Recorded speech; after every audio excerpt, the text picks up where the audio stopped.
السلام علیکم ورحمۃ اللہ وبرکاتہ۔ تمام احباب کو ہماری طرف سے بہت بہت سلام جی۔ اللہ کریم آپ تمام احباب کو اپنی رحمتوں اور برکتوں میں محفوظ رکھے۔ میرا نام ہے زبیر شبیر، آپ دیکھ رہے ہیں لڑک انٹرنیشنل۔ آج ہم ایک مرتبہ پھر جناب محترم سعید الرائی صاحب کے پاس آئے ہیں، اور آج کا پروگرام بہت خاص پروگرام ہے، اور آج کے پروگرام میں آپ کو آپ کے بہت سے الجھے ہوئے سوالوں کے جواب ملنے والے ہیں۔ آج جو موضوع ہے وہ اتنا اہم ہے کہ میں بہت ایکسائٹیڈ ہوں اس کو لے کر۔ آج کا موضوع ہے قرآن میں معاشی نظام، قرآن کا معاشی نظام۔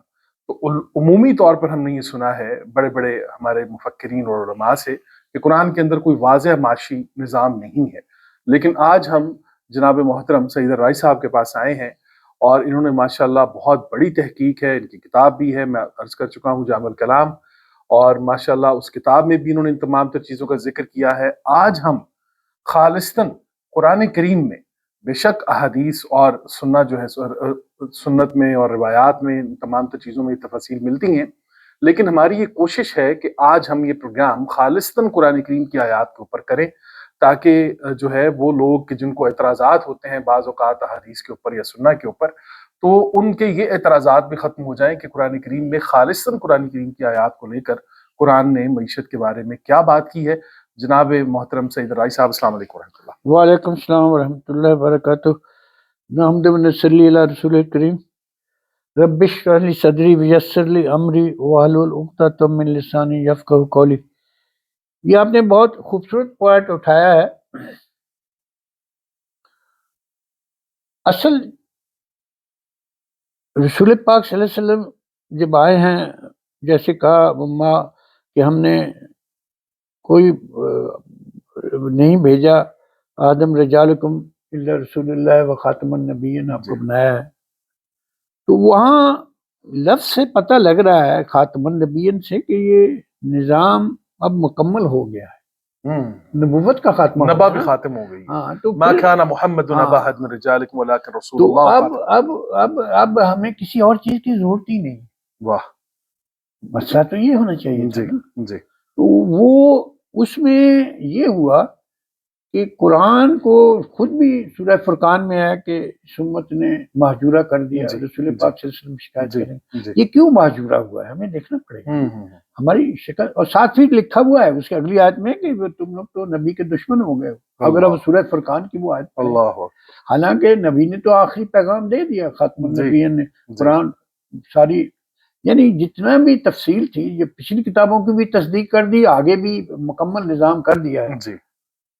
وہاں کہا ہے الیوم اکملت لکم دینکم واتممت علیکم نعمتی، دین پورا مکمل ہو گیا، قرآن مکمل ہوا تو دین بھی مکمل ہو گیا، تو کسی چیز کی ضرورت نہیں ہے۔ آج ہم یہ بتائیں گے کہ اسلامی نظام میں یہ دین کیا تھا اور معاشی نظام کیا تھا، ان کا آپس میں کوئی تعلق بھی ہے کہ نہیں۔ واہ، یہ تو نہیں ہے کہ دین مکمل ہو گیا، اتممت علیکم نعمتی، نعمتی تو ہے ہی دنیا کی نعمتیں ہیں، یعنی ان کا بھی اس میں اشارہ دیا جا رہا ہے کہ آپ کے نظام کی، آپ کی دنیا کی جتنی نعمتیں ہیں جیسے سورہ نحل میں ہے ان کا بھی آپ احاطہ کر سکتے ہیں۔ اور پھر قرآن یہ تو نہیں ہے، آپ کو کلیئر کہتا ہے جنرل لیلا لباسا میں جنرل نہارا معاشا، ہم نے رات جو ہے وہ آرام کے لیے بنائی ہے، دن معیشت کے لیے بنایا ہے۔ یعنی اتنا کچھ کہنے کے بعد آپ کی زندگی کا آدھا حصہ قرآن کہہ رہا ہے کہ معیشت کے لیے ہے، اور ہم معیشت پر دیکھیں نہ، قرآن پر غور نہ کریں۔ قرآن پھر آپ کو وہ کہتا ہے کہ میں نے تمہیں بھیجا اس دنیا میں، ہدایت بھی دی، ومن اعرض عن ذکری فإن له معیشۃ ضنکا، قرآن وہاں پر بھی وارننگ کر رہا ہے کہ اپنی معیشت ٹھیک کرو۔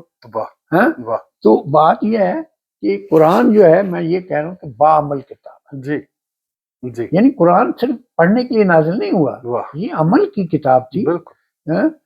جیسے یہ ہے کہ خالق الموت والحیات لیبلوکم احسن عملا، زندگی اور موت ہماری جو ہے ساری میں قرآن کا تخلیقی مقصد ہے کہ آپ کا عمل کتنا اچھا ہے۔ تو عمل سے وہ جیسے زندگی بنتی ہے، جنت بھی جہنم بھی۔ میں یہ آیت کو کوٹ کرنا چاہتا ہوں سورہ صف کی، کبر مقتا عند اللہ ان تقولوا ما لا تفعلون۔ یہ بہت خطرناک آیت ہے کہ اللہ کے نزدیک نہایت پسندیدہ اور بری بات ہے کہ تم ایک قول تو کہتے ہو لیکن اس پر عمل نہیں کرتے۔ میں کہتا ہوں قرآن کے جہاں پر بھی احکام ہے وہاں اس کے پہلے ہمیں یہ آیت پڑھنی چاہیے تاکہ ہمارے دماغ کے کیڑے نکل جائیں، جی ہمیں پتہ لگ جائے کہ یہ آیت عمل کی بات ہے۔ آپ یقین کریں صحابہ کے بارے میں روایت ہے کہ وہ قرآن آگے جاتے ہی نہیں تھے جب تک وہ جو کچھ پڑھا ہے اس پر عمل نہیں کرتے۔ اور ہم دھڑا دھڑ جناب علی 10,000 صفحے کی تفسیریں لکھ دیتے ہیں، ہمیں پتہ ہی نہیں ہے ہم نے عمل کیا۔ جی جی تو بات یہ ہے کہ میں یہ مشورہ دینا چاہتا ہوں کہ قرآن میں جہاں پر بھی حکم اللہ کا آئے گا تو پہلے ہمیں اس بات کو نظر رکھنا چاہیے کہ اگر ہم نے اس میں عمل نہ کیا تو پھر اللہ تعالیٰ کے نزدیک وہ پسندیدہ بات نہیں ہے، اٹس ناٹ ایکسیپٹیبل۔ اللہ کہتا ہے میں ایکسیپٹ نہیں کروں گا۔ جی جی یہ آیت قرآن کے ہر حکم پر عمل اور ہماری کجی دور کر دے گی۔ قرآن جو محجور ہے وہ نہیں رہے گا۔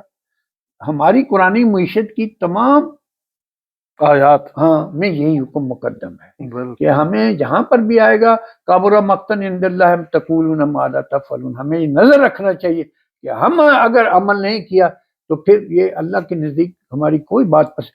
دیکھیں قرآن پڑھنے کا ثواب اپنی جگہ ہے لیکن نہ آپ نے اس کو سمجھا۔ افلا تدبرون قرآن، کیا تمہارے دلوں پر کفر لگے ہوئے ہیں؟ قرآن کہتا ہے پردے پڑے ہوئے ہیں۔ افلا تفکرون وہاں جہاں کہا ہے لو انزلنا هذا القرآن على جبل لرأيته خاشعا متصدعا من خشية الله وتلك الأمثال نضربها يتفکرون۔ یہ فکر جو ہے، تدبر جو ہے، یہ ہم نے کیوں چھوڑ دیا ہے؟ یہ کوئی چڑی چڑے کی کہانی تو نہیں ہے، رام کی کہانی تو نہیں ہے۔ اس کی تو ہمیں فکر کرنی چاہیے تھی، تدبر کرنا چاہیے تھا۔ پھر قرآن کی آیت ایک دوسرے کی تصریف الآیت ہیں، ایکسپلین کرتی ہیں، تصدیق، بلکہ آپ کو تہجد کرتی ہے، آپ کو ابھارتی ہیں۔ قرآن وہ کہا ہے نا قرآن میں کہ متشابہ آیت پڑھو تو تمہارے رونگٹے کھڑے ہو جانے چاہیے۔ قرآن نے تو یہ کہا ہے کہ جب آپ ایک آیت پڑھ کے اس کا دوسرے کے ساتھ مقابلہ کرتے ہیں اور آپ کا ایمان اور بڑھتا ہے تو آپ کی تو رونگٹے کھڑے ہو جانے چاہیے۔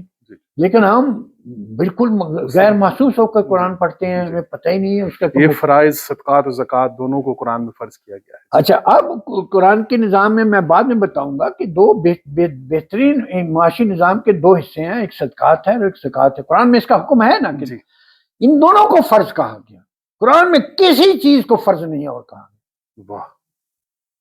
کسی چیز کے بارے میں مجھے نکال کے دے دیں کہ لکھا ہو کہ یہ فرض ہے، کتبہ ہوگا کہ نماز کتبہ ہے، روزہ کتبہ ہے، اس کا جو بھی مطلب آپ نکال لیں، فرائض نکال لیں، لیکن یہ کتبہ اگر فرائض ہے تو یہ تو فرائض الفرائض ہے، جس کو خود قرآن فرائض کہہ رہا ہے، فریضۃ من اللہ۔ آپ کو زکوٰۃ کو بھی، صدقات کو بھی فریضۃ من اللہ کہا ہے، اور جو موت کے اوپر جو آپ وصیت کرتے ہیں وہاں پر بھی کہا ہے وصیۃ من اللہ فریضۃ من اللہ۔ دو ہی جگہ قرآن میں فریضہ کا لفظ استعمال ہوا ہے، آپ یقین کریں، اور ہم اس سے غائب ہو جائیں۔ اور ایک قرآن کے لیے کہ یہ قرآن فرض کیا، ہاں قرآن ہمارا فرض ہے اور ہمیں پتہ ہی نہ ہو۔ میں یہ کہنا چاہتا ہوں نظام معیشت کو، میں اس کی اہمیت بتا رہا ہوں کتنی بڑی ہے۔ ہم اس کو کہیں کہ اس میں نظام معیشت یہ فرض الفرائض ہے، یہ فرض الفرائض ہے۔ جزاک اللہ۔ تو اب آپ جاتے ہیں قرآن معیشت کیا ہے۔ وَمَنْ أَعْرَضَ عَنْ ذِكْرِي فَإِنَّ لَهُ مَعِيشَةً ضَنْكًا۔ جب انسان کو یہاں بھیجا ہے، قرآن میں سورہ طٰہٰ میں ہے، تو اس کو ہدایت کے ساتھ یہ بھی کہا کہ میرا ذکر، میری نصیحت، میرا قانون چھوڑ دو گے تو تمہاری معیشت تباہ ہو جائے گی۔ یعنی اتنی بڑی بات قرآن کہہ رہا ہے یہاں، کیونکہ آپ نے اصل میں جنت میں بھی تو معیشت کا ہی قانون توڑا تھا نا کہ یہ اس درخت کو نہیں کھانا، اس پھل کو نہیں کھانا، تو یہاں بھی اشارہ اسی طرف ہے۔ اچھا، اب سوال ہے کہ یہ معیشت کیسے چلے گی؟ تو یہ جو چند اصول ہیں، ان میں سے ایک بہت بڑا اصول جو یہ ہے، سورہ حشر میں جب وہ جب وہ جہاد ہوا تو اونٹ گھوڑے نہیں دوڑائے، محنت نہیں کی، تو ساری دولت افاء اللہ بیت المال میں چلی، اس کو فے کہتے ہیں، افاء اللہ۔ آپ کی دولت جو بھی بیت المال میں جاتی ٹیکنیکل، وہ ساری افاء اللہ، وہ اللہ کا حق ہوتی ہے، اللہ کی طرف جانی ہے۔ لیکن ساتھ کہلا یکون دولت بین الاغنیاء میں، دولت تمہارے امیروں عمرہ میں، اغنیاء میں گردش نہ کرتی ہے۔ یہ بات آپ ذہن میں رکھیں کہ قرآن یہاں اشارہ کر رہا ہے کہ آپ نے دولت کی گردش کا خیال رکھنا، کہ یہ صرف نہیں کہ ایک طبقے میں گردش کرتی ہے، قرآن اس کو نہیں مانتا، قرآن پورے معاشرے کو دیکھے گا۔ اب اس کا جو ایک اصول فنڈامنٹلی ہے، جو حضرت ابراہیم علیہ السلام کے خواب میں تھا، جو قانون ذبح ہمیں وہیں سے ملا ہے، میں اس کی تفصیل میں نہیں جاتا، اس میں سورہ حج کی اس آیت نمبر میں ہے، آیت نمبر 22 کی 26، ہاں، کہ جب تم قربانی کرتے ہو تو اس میں ایک موتل کا فقرا کا حصہ ہے، ایک تمہارا اپنا ہے، اور ایک کانے ہے۔ اچھا، یہ 3 حصے تقسیم کیے ہیں قرآن نے، یہ اس آیت میں موجود ہے، میں نے نہیں کیے، اللہ نے کیا۔ تو خدا آپ کی جو تقسیم ہے وہ 3 حصوں میں کر رہا ہے۔ غریبوں میں آپ حق دیتے ہیں، جس کو صدقات کہتے ہیں، آپ رشتہ داروں عزیزوں جہاں آپ نکاح کرتے ہیں، رشتہ داری ہے، کاروبار ہے، معاشرے میں ہے، وہ آ گیا درمیانی، اور پھر ایک آپ کا گھر کا حصہ۔ تو معاشرے میں دیکھیں گردش جو ہے تقریباً تمام طبقات میں تقسیم ہو رہی ہے، تو یہ جو اصول ہے یہ ٹوٹے گا نہیں، میری بات یاد رکھیے گا۔ قرآن ایسا نہیں ہے کہ اپنے اصول توڑ دے، اس کی کلمات بدلتے نہیں ہیں، ایک اصول بتا دیا ہے تو یہ ہے، اگر آپ اس کو ذہن نشین کر لیں گے تو بڑی اچھا ہے، ورنہ کابر مقتن عند اللہ ہم تقولون ما لا تفعلون۔ میں تو وہی کہوں گا کہ آپ کی بدقسمتی ہے کہ آپ دیکھ کر بھی پھر آپ پر ایمان نہیں لاتے۔ یہ آپ کون آپ کو آج کل بتاتا ہے 1400 سال میں کہ یہ دولت کی تقسیم ان 3 حصوں میں گردش کرے گی؟ کوئی بھی نہیں بتاتا، جاتے ہی نہیں ہے ادھر، بلکہ یہاں تک جاتے ہیں کہ وہ قربانی کر کے سارا گوشت بھی رکھ لو تو جائز ہے، یہ بھی کہہ دیتے ہیں۔ ہاں، تو پھر وہ قربانی تو نہ ہوئی، قربانی تو اللہ کے قریب جانی ہے نا قربان، یہ تو پھر آپ کی قربان، آپ نے پیٹ بھرنے کے لیے حلوے منڈے کے لیے ویسے ہی گوشت بازار سے خرید لو، اس کا نام پھر قربانی رکھ دیا، اس میں کسی قربان لفظ ہے جو اللہ کے قریب آپ کو کر دے۔ تو مالوں کا مقدمت، مال تو وہ جو آپ اللہ کے راستے میں دیے وہی آپ کو آخر میں ملے گا۔ میں اس میں آ جاؤں گا، سورہ مزمل میں کہا ہے کہ حکم قرآنی ان حدود کی حفاظت۔ اچھا، پھر یہ سورہ میں ہے کہ حدود کی حفاظت کرو، جو حدود مقرر کر دی ہیں ان کی حفاظت کرنا ہمارا فرض ہے۔ سورہ توبہ آیت نمبر 112۔ ہاں بالکل، وہاں بہت ساری چیزوں کے ساتھ لکھا ہے کہ مومن جو ہے وہ حفاظت حدود اللہ بھی کرتا ہے۔ اگر آپ ان حدود کی حفاظت نہیں کرتے پھر آپ مومن نہیں ہیں، پھر آپ جو مرضی کریں، آپ اپنیاں کریں، مرضیاں کریں، 1400 سال سے منمانیاں کر رہے ہیں، نہ اکانومی کا پتہ ہے، نہ اس کا پتہ ہے کیسے چلانا ہے، نہ آپ کو علماء بتاتے ہیں۔ اس میں بہت ساری چیزیں ہیں، ان 3 حدود، ہاں ان 3 حدود کی وضاحت قرآن خود کرتا ہے۔ ہاں، وہ ہم بتائیں گے آگے قرآن کیسے اس کی وضاحت کرتا ہے۔ شکریہ۔ ان حدود اللہ کی حفاظت جو ہے قرآن کیسے کرتا ہے، ایک مثال قارون کی دی ہے، دیکھیں نا، یہ مثال قارون کی ہے کہ نیچرلی اس نے بڑی دولت پیدا کی تھی، تو اس کو اللہ تعالیٰ کہتا ہے کہ تم اپنا نصیب دنیا میں نہ بھولو اور احسان کرو لوگوں پر۔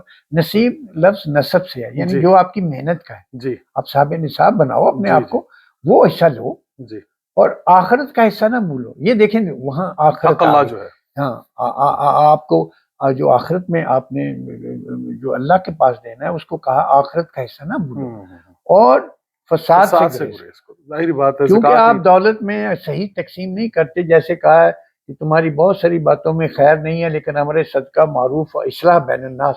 تیسری چیز جو ہے اصلاح بین الناس نہیں ہوگی تو فساد ہو جائے گا، تیسری چیز میں آپ نے رکھنا ہے اصلاح بین الناس کو، فساد نہیں کرنا۔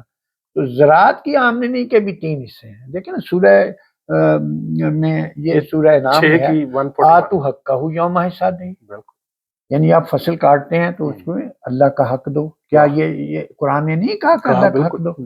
اور تم جو پھل ہے، جو کچھ اس میں اپنا حصہ ہے وہ بھی کھاؤ، ٹھیک ہے، اور باقی تیسرے میں اسراف نہیں کرنا، اسراف شیطان کا کام ہے، قرآن میں آیا جہاں صحیح طور پر انویسٹمنٹ کرنی ہے، اپنے کاروبار میں پیسہ لگانا ہے، ادھر ادھر فضول خرچی نہیں کرنی۔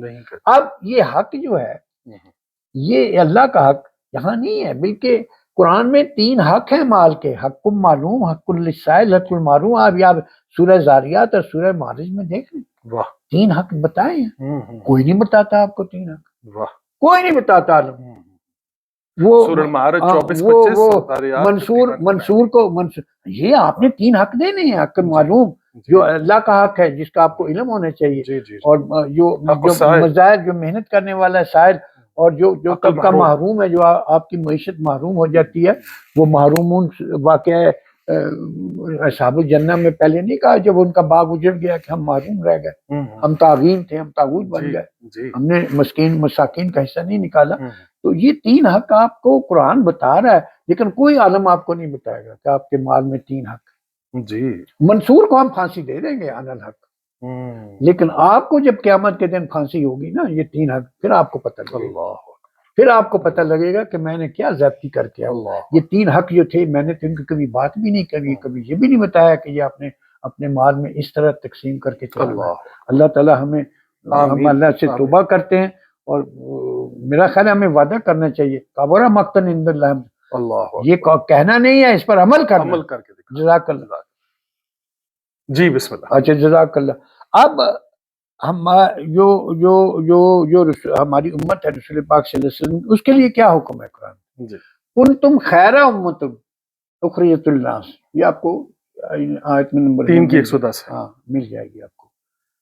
یعنی ہمیں خیر، اگر تو ہم یہی آیت ہوتی نا تو ہم نے یقیناً ترجمہ کرنا تھا وہ افلاطونی، وہ بڑی نیکی ہے یار، بڑی نیک قوم بڑی ہے، خیر والی، یہی کرتے بھی ہم یہی ہیں.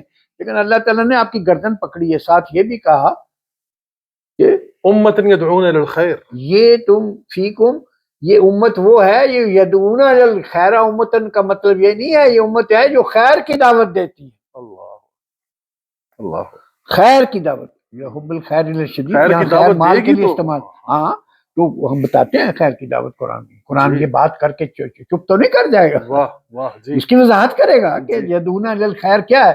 یہ انفاق کے ثلاثہ خیر 2/272 لکھ لیں اس کو، سورہ البقرہ کی 272. سورہ بقرہ، اس میں بار بار کہا ہے انفاق فی الخیر وجہ اللہ ہے، انفاق فی الخیر اپنی جان کے لیے، نفس کے لیے، اور یوفا علیکم جو آپ کو ری انویسٹمنٹ کرتے ہیں اپنے کاروبار میں، اس میں ظلم نہیں کرنا، زیادتی نہیں کرنا. یہاں میں اپنے ناظرین کو یہ بتاتا چلوں کہ یہ اہم ترین آیت ہے سورہ البقرہ کی 272 کہ جس میں 3 دفعہ انفقوا کے الفاظ آئے ہیں، اور یہ تینوں الفاظ اس قدر اہمیت کے حامل ہیں کہ اس میں پورا 3D اکنامیکل سسٹم موجود ہے اس آیت کے اندر. جی بسم اللہ. المال والاولاد امتحان ہے قرآن میں بتایا نا. جی. تو یہ جو تھا یہ تقسیم خیر، یہ مال یہاں صاف ظاہر ہے کہ انفاق مال کے لیے استعمال ہو رہا ہے نا.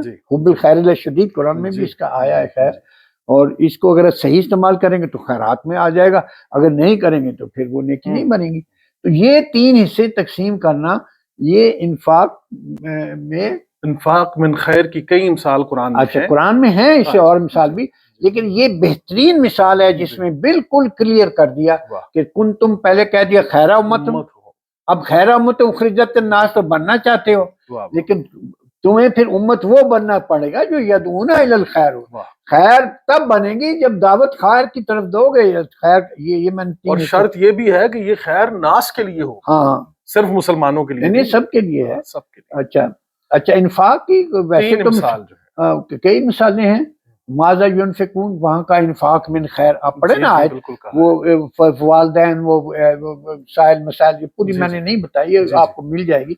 اچھا پھر انفاق من خیر وصیہ میں، وہ وصیت کے بارے میں بھی لکھا ہے، انفاق من خیر من وصیہ وہاں لکھا ہے. اچھا اور وہ اصحاب الجنہ کے واقعے میں جب باغ جل گیا تو یا اللہ مجھے خیر دے گا تو ان رب، خیر کا مطلب آمدنی ہے نا. تو آپ کی جو دولت بڑھتی ہے وہ خیر میں بدلتی جاتی ہے. وہاں سے پتہ لگا کہ آپ کا مال تو شروع ہوتا ہے، لیکن وہ ہر سال جو آپ اس کو بڑھاتے رہتے ہیں، کچھ تو صدقات دے دیے، کچھ آپ نے کھا لیا، کچھ 3 حصے کر کے اس میں ری انویسٹ کر دیا، تو وہ خیر بنتا جاتا ہے. آپ کی دولت جو ہے وہ خیر میں کنورٹ ہوتی ہے، یہ یاد رکھیے گا. جمع مال و عددہ کی نفی، یہ جمع مال عدد کی نفی ہے. حب الخیر الشدید، یہ تو قرآن میں بتایا کہ تمہیں دولت کی محبت تو ہے، لیکن اس میں بتا دیا کہ یہ اس لیے ہے کہ آپ ربوبیہ نہیں کرتے. آپ پڑھیں ولادیات دبن فالموریات قدن فالمغیرات صبح فسرن بہی نکن فسرن بہی ان الانسان لربہ لکنود. یہ ابو ربوبیت سے بھاگتا ہے اور اس کا گواہ ہے حب الخیر الشدید. وجہ یہ ہے کہ دولت کی محبت میں اتنا پڑ گیا، اس کو یہ نہیں پتا کہ دولت میں نے عوامی ربوبیہ کے لیے استعمال کرنی تھی. وہ کہا ہے نا یا اللہ ہمیں خیر دے گا، انا الی ربنا راغبون. یہ آپ نے اپنے لیے نہیں ہے، معاشرے کی پوری ربوبیت کے لیے. تو انشاءاللہ تعالی اگر ہم یہ بات سمجھ جائیں گے، اگر نہیں سمجھتے تو پھر کابر مقتن عند اللہ، کہ پڑھ تو لیا لیکن اللہ تعالیٰ کے نزدیک غیر پسندیدہ ہے اور بہت بری بات ہے کہ کہتے ہو اور عمل نہیں کرتے ہو۔ جزاک اللہ۔ اب ہم دیکھتے ہیں کہ یہ اس کے بارے میں تھوڑا سا ہم نے وضاحت کی ہے کہ مال اور معیشت کے لیے قرآن کیا کہہ رہا ہے، جی لیکن سب سے امپورٹنٹ بات ہے کہ سب سے پہلے سورہ اقرا نازل ہوئی، جی اس میں بھی کیا کوئی ایسا حکم ہے؟ جی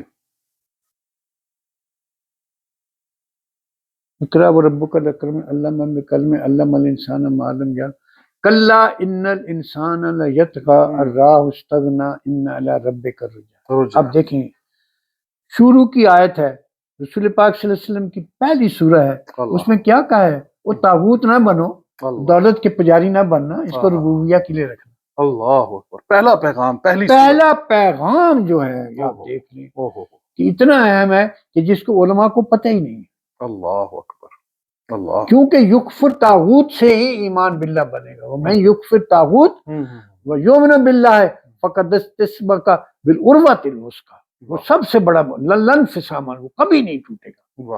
کہ آپ نے طاغوت کو ختم کر کے ایمان باللہ کی طرف آنا تھا، تو آپ تو وہ طاغوت رجوع کرنا ہے اپنے رب کی طرف، رب کی طرف۔ تو بات یہ ہے اتنی بڑی آیت اور ہمارے علماء اس سے غافل ہوں بالکل ہی، تو یہ کیا چیز پڑھتے ہیں مجھے نہیں پتا، اگر کیوں تدبر اور تفکر نہیں کرتے، اس آیت پر اسی آیت پر اترتے تو یہ قرآن کے معاشی نظام نکال کے رکھ دیتے۔ واہ واہ، نہیں جانا ہم نے اس کی طرف۔ جی جی، انسان طاغوت بن کر، ہاں وہ وہی بات بتا دی نا، استغنا کا مطلب ہے کہ وہ اپنے آپ کو مال دولت بنا دیا۔ جب موسیٰ علیہ السلام کو فرمایا گیا کہ اذهب الى فرعون فانه طغى، فَلَكَنْ تَزَكَّى وَأَهْدِيَكَ إِلَى رَبِّكَ فَتَزَكَّى، یہ وہی بات کہی ہے کہ تم طاغوت نہ بنو، زکوٰۃ اپنے ری انویسٹمنٹ کرو اور ربوبیہ کے لیے مال کرو، واہ واہ، جنرل ربوبیہ کے لیے۔ تو یہ اصل وجہ طاغوت کی ہے۔ اچھا، اب خضر اور موسیٰ کے واقعہ میں جو بچے کو مار دیا جو بھی ہے، اور حضرت موسیٰ نے کہا کہ آپ نے ایک زکیہ بچہ پاک تھا اس کو مار دیا، تو وہاں جو اللہ کا حکم آتا ہے وہ کہتے ہیں کہ یہ اللہ کی طرف سے ہے، یا مجھے یہ بچہ جو تھا، نہیں یہ بچہ جو بعد میں طاغوت طغیان کرے گا، طغیان اور کفر کرے گا، وہاں لکھا ہے طغیانن و کفرا، طاغوت بھی بنے گا اور کفر بھی کرے گا۔ اور اللہ کی مرضی یہ ہے کہ اس کی جگہ پر ایک ایسا بچہ ہے جو خیر زکاتم و رحمہ، اب وہ آ گیا طغیان کا الٹا، خیر زکات آ گیا، اور کفر جو آپ اللہ کا حق نہیں دیتے، کفر ہو جاتے ہیں، تو اس سے انکار کرتے ہیں جب اللہ کا، تو اگر وہ دیں گے تو آپ صلہ رحمی میں آ جائیں گے، آپ رحم کریں گے۔ تو کتنی بڑی بات اس میں یہ بتائی جا رہی ہے طغیان۔ ویسے تو طغیان اور کفر قرآن میں اور جگہ بھی آیا، لیکن اس میں کلیئر بتا دیا کہ طغیان کا الٹا جو ہے، اگر آپ طاغوت بننا نہیں چاہتے اور مال کے پجاری نہیں، تو مال کو انویسٹ کرو، آپ سرمایہ دار نہ بنو، سرمایہ کار بنو، دولت کو انویسٹ کرو۔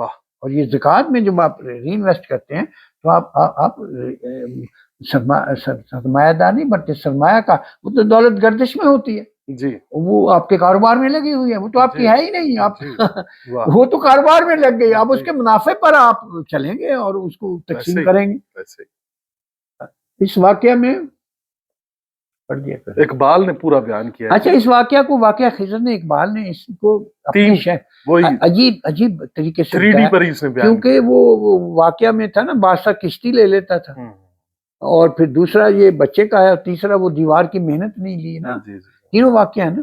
اچھا یہ بات یاد رکھیں کہ وہ بادشاہ جو تھا وہ کشتی اس لیے خراب کی کہ کشتی اس کا روزگار ہے، کشتی اس کی فیکٹری ہے، کشتی اس کا کارخانہ ہے، آپ اس کو نیشنلائز نہیں کر سکتے۔ ہاں اس کے اوپر جو وہ کماتا تھا اس میں سے آپ کچھ حصہ لے سکتے ہیں، جو ٹیکس ہوتا ہے یا صدقات ہوتے ہیں، لیکن آپ پوری کشتی تو نہیں لے سکتے۔ تو یہ نیشنلائز کرنا ہمارا بھی ہوا ہے، ہمارے ایک حکمران نے یہ فیکٹریاں نیشنلائز کر دی تو ہماری اکانومی تباہ ہو گئی، اس کے بعد نہیں چلی ہماری اکانومی۔ تو یہ قرآن وہی یہ کہہ رہا ہے کہ سلطنت کا مقصد کیا تھا، سلطنت کا مطلب نیشنلائز نہیں کرنا، اس کا مطلب یہ تھا کہ اس میں سے اپنا حق لے لو۔ تو زندگی کا راز کیا ہے، سلطنت کیا چیز ہے، سرمایہ اور محنت میں ہے کیسا، وہ سرمایہ جو زکوٰۃ والا تھا، اور دوسرا تیسرا وہ دیوار کی دیکھیں وہ تینوں چیزوں کو آپ ملا کر دیکھیں، ایک شعر میں بیان کر دیا۔ نہیں اصل میں ہمارا پرابلم یہ ہے کہ ہم کسی واقعہ کے نا ٹکڑے کر دیتے ہیں. اس پورے واقعے کو تینوں حصوں کو دیکھیں تو یہی چیز بنتی ہے کہ سلطنت کیا چیز ہے، سرمایہ میں، اور یہ اکانومی کا فنڈامنٹل لاز ہیں. یہ تین ارکان ہیں معاشرے میں، سلطان، سرمایہ اور محنت. جیسے واقع بنی اسرائیل میں کہا کہ علم ہے، وسعت مال اور جسم نہیں ہے، لیکن علم اور جسم تو ہے. علم والے جو ہیں یہ وہ لوگ ہیں جو سلطان ہے، بادشاہ، جو اپنا ٹیکس لے سکتا ہے. جسم آپ کی طاقت کا ہے، اور سرمایہ آپ بڑھتا جائے گا، اگر کم بھی ہے تو بڑھتا جائے گا. دو چیزیں یہ بہت ضروری ہیں. جس معاشرے میں علم اور جسم پر توجہ ہوگی نا، لوگوں کو تعلیم بھی صحیح ہوگی اور ان کو فوڈ انٹیک، وہ معاشرہ بہت ترقی کرے. یاد رکھیے یہ بات نہیں ہے. یہ دیکھیں نا، ہمارے آرٹی قانون میں لکھا ہوا ہے کہ ان دونوں چیزوں کی حفاظت کرے گی آپ کا آئین، لیکن کرتا نہیں ہے. جزاک اللہ خیر. جی، عوامل معیشت بھی تین. اچھا، یہ جو معیشت کے عوامل ہیں، جو کارکن ہیں، وہ تین ہی ہم نے بتائے ہیں. جیسے ہم نے بتایا کہ سلطان، سرمایہ اور محنت. تو قرآن میں کہا ہے کہ وہ علم اور جسم ہے، وسعت مال نہیں. دیکھیں وہ تین چیزوں ہی بتا رہا ہے. سورہ فجر میں ہے وہ اکرمہ ہوا نامہ فی رکول اکرمن وائزہ قدر رزقہ فی اہن. سورہ الحجر. ہاں، سورہ ہجر میں ہے. یہ ابتلا فکرامہ ہو نا، یہ اکرام والے لوگ جو ہوتے ہیں، جو وصیت ٹیکس وصول کرتے ہیں، اور یہ نعمت ہے اللہ تعالیٰ کی دولتیں، سرمایہ، اور تیسرا جو ہے آپ کو رزق اپنی محنت کے مطابق ملے گا. یہ دیکھیں قرآن ان تینوں اصولوں کو بتا رہا ہے. اور یہ دیکھیں تمہاری معیشت دنکا ہو جائے گی. دنکا کا عربی لغت میں جب میں نے نکالا تو ذوف عقل، ذوف روح، ذوف جسم، تبھی معیشت دنکا ہو جاتی ہے نا. کہ آپ کے عقل والے لوگ جو اوپر جنہوں نے مینجمنٹ چلانی ہے وہ بھی کمزور ہیں، اور روح کو قرآن امر ربی کہا ہے، یہاں اپنے ربوبیت کرنی ہے، میں نے بتا دیا. اور یہ جسم بھی کمزور ہے. تو پھر تو پوری معیشت، ہمارے ملک میں یہ ہوا کہ یہاں برین ڈرین ہو گئی ہے، سارے لوگ پڑھے لکھے باہر جا رہے ہیں. اور دوسرا مسائل یہ ہوا کہ دولت جو ہے یہاں سے فلائٹ کر کے ہم نے باہر لے گئے ہیں، وہ بھی ختم ہو گئی. تیسرا ہماری لیبر بھی ساری باہر چلی گئی. تو ہمارے تو تینوں عناصر ہی پاکستان میں، اس لیے ہماری دنیا کی معیشت سب سے کمزور ہے. ماڈرن اصطلاح میں اسی کو مینجمنٹ، کیپٹل ڈیولپمنٹ اور لیبر کہتے ہیں. کوئی ایسی بات، قرآن 1400 سال سے آپ کو یہی کہہ رہا ہے. یہ ہے نقطہ جی، 3D اکنامکل سسٹم. تو اس کے کارکن یہی ہیں تین. یہ فرسٹ مینجمنٹ آ گیا اوپر، کیپٹل ڈیولپمنٹ اور لیبر، تین حصے آ گئے جی اس کے، بالکل ماڈرن ٹرمینالوجی کے اندر. اچھا، اب انفاق ثلاثہ میں باعث بر نیکی کیا ہے؟ لن تنالوا البر حتی تنفقوا مما. اب یہ افلاطونی نیکی نہیں ہے. قرآن تو کہتا ہے انفاق کرو گے تو تمہیں نیکی ملے. یا بتائیے، مجھے بتائیے، دیے بغیر انفاق کے بغیر نیکی کا تصور بھی نہیں ہے. قرآن مانتا ہی نہیں ہے اس کو. اللہ. تو یہ آپ محنت کریں گے، اپنی دولت بھی پیدا کریں گے، اللہ کا بھی حق دیں گے، غریبوں کا بھی حق دیں گے، اپنی دولت کو بھی بڑھائیں گے. یہ نہیں ہے کہ وہ کمزور ہوگی، تو پھر آپ بر میں جائیں گے. تو دوسری آیت میں ہے کہ مشرق اور مغرب کی طرف منہ کرو، یہ بر نہیں ہے. لیس البر ان تولوا وجوہکم. پھر کہا کہ ایک ایمان ہونا چاہیے، اور دوسرا مال کے بارے میں یہ حکم ہے. آپ پڑھ لیں اس میں کہ مال کے بارے میں آت المال حب ہی کیا ہے؟ اصناف صدقات ہیں. کہ وہ دیکھیں، پڑھیں اس کو، کیا ہے؟ القربى والیتامى والمساکین وابن السبیل. ہاں، یہ لکھا ہوا ہے. یہ وہی جو صدقات کے ہیں. اور دوسرا ہے وآت المال، اقامت الصلاۃ اور ایتاء الزکوٰۃ. یہ وہاں لکھا ہوا ہے. بالکل. بلکہ بات یہاں نہیں ختم کی. پھر کہا کہ تم محنت کرو اس میں صابرین اور فی الباس، یہ جہاد ہے. پھر تم متقی بن جاؤ گے اور صادق بھی ہوگے. اب وہ ان تینوں چیزوں کی وضاحت بھی کر دی کہ یہاں آپ نے محنت کرنی ہے، اور یہ آپ متقی بنیں، اتقی یؤتی مالہ یتزکیٰ، اور یہ صدقات والی ہے. یہ بتایا ہے کہ تم متقین اور صادق ہوئے. یعنی وہ ہم آیت کے ٹکڑے کو پڑھتے ہیں، پورے ٹکڑے کو پڑھے تو ایک عجیب آپ کو تہیج، آپ کو محرک کر دے گا وہ کہ یہ تین چیزیں اسی کے ساتھ آپ کا جہاد کا تعلق ہے، اسی کے ساتھ آپ متقی بن سکتے ہیں، اور اس کے ساتھ آپ صادقین بن سکتے ہیں. جی جزاک اللہ. یہ ایک آیت میں کتنی خوبصورت طریقے سے سارا قرآن کو سمو کے رکھ دیا. 3D اکنامکل سسٹم جی، بہت زبردست. جزاک اللہ. پچھلے میں مضمون میں نے بتایا تھا کہ سورہ فجر میں مبتلا رب اکرمہ و نعمہ فیقول اکرمن قدر رزقہ فلا، تین چیزیں تھیں نا، جی جی اکرام والے، نعمت پر، کلا بل تکرمون الیتیم ولا تحاضون علی طعام المسکین وتأکلون التراث اکلا لما وتحبون المال حبا جما. اس کے ساتھ پھر یہ بھی بتا دیا کہ اکرام بھی یتیموں کا نہیں ہے، مسکینوں کا بھی نہیں، اور دولت کے جمع کرنے میں تم بڑے تیز ہو. اللہ وہ عجیب، کلا بل تکرمون ولا تأکلون التراث اکلا، ساری وراثت خود ہی کھا جاتے ہو، تقسیم نہیں صحیح کرتے. ہم بتائیں گے. وتحبون المال حبا جما، وہ جو حب الخیر شدید، یہاں وہ اس کو مال کہا دیا کہ تمہاری مال کی محبت یہ شدید کی وجہ سے یہ تمہارا سارا پرابلم ہو رہا ہے. اب یہ اس میں ہم یہ بتانا چاہتے ہیں کہ تقابل آیت نمبر 2 کی 177 بر ہے، وہ سورہ اللیل یسر و عسر کی بات آپ کر رہے ہیں. ہاں، یہ اس کو ہم ذرا دیکھنا چاہتے ہیں. یہ تو میں نے بتا دیا تھا، بر جو ہے وہ صدقات دینا ہے، زکوٰۃ اور اقامت صلاۃ، اور اس کی دوسری وضاحت کی تھی کہ تم جہاد کرو گے متقی اور صدقات والے بن جاؤ. جی یہ تو وفائے عہد، اس میں لکھا ہے وفائے عہد بھی، یہ ہمارا وفا ہے اللہ سے. اس آیت کو پڑھے نا تو اس میں یہ وفا عہد بھی دیا ہے. لیکن یہ جو سورہ ہے یہ بہت زبردست ہے، سورہ اللیل. جی نَسَاجَكُمْ لَشَتَّى فَمَنْ آتَى وَاتَّقَى وَصَدَّقَ بِالْحُسْنَى. یہ آپ کا عطیہ ہے جو محنت کا ہے، یہ متقی ہیں جو اتقی یؤتی مالہ یتزکیٰ، جو اپنے مال کو زکوٰۃ میں کنورٹ کر کے اس کو بڑھاتے رہتے ہیں. اور تیسرا جو ہے صدقات دیتے ہیں. اگر یہ نہیں، پھر آپ یسر میں چلیں، آپ خوشحال ہیں، آپ کی اکانومی بہت اچھی ہوگی. اور اگر آپ یہ نہیں کرتے، بخلا واستغنا وکذب، وہ بخیل بھی ہو گئے اور دولت کے پجاری ہو گئے. استغنا میں نے بتایا تھا طاغوت بن گئے، اور یہ کذب کیا، صدق نہیں کیا، کذب جھوٹ، وہ اللہ کا حق نہیں دیا، اس سے انکار کیا، تو آپ کا معاشرہ اسر میں چلا جائے. یہ آپ سورہ لیل کو اگر آپ پڑھ لیں نا کوئی آدمی اچھی طرح، تو سارے قرآن کا خلاصہ اس میں ہے. بلکہ اس سے اگلی بات بھی اس میں ہے، سورہ محمد میں ہے کہ قوموں کی تبدیلی بھی اسی اصول کو توڑنے سے ہوتی ہے کہ تم انفاق نہیں کرتے، بخل کرتے اور اللہ کو حق نہیں دیتے. استغنا، خود بیٹھ گئے اس کے اوپر دولت بن کے، اللہ غنی انتم.